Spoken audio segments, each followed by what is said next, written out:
আসসালামু আলাইকুম রহমতুল্লাহ ও বারাকাতুহু।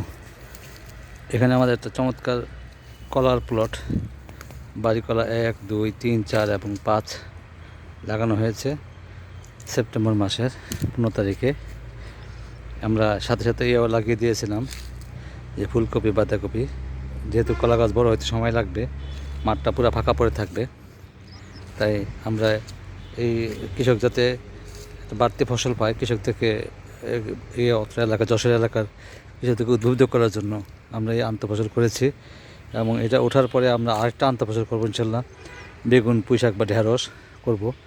সেক্ষেত্রে দেখেন আমাদের এই যে যত্নগুলো আমরা করতেছি, এই যত্নগুলো এখানে না করলে ঘাস হতো, এই ঘাসটা পরিষ্কার করা লাগতো, লোক লাগতো। সেই হিসাবে আমরা যদি ফুলকপি বাঁধাকপি করি লাগাই, সে যে সার দিয়ে কলা গাছও পাবে, ফুলকপি বাঁধাকপি পাবে, আমাদের বাড়তি আয়ও হবে।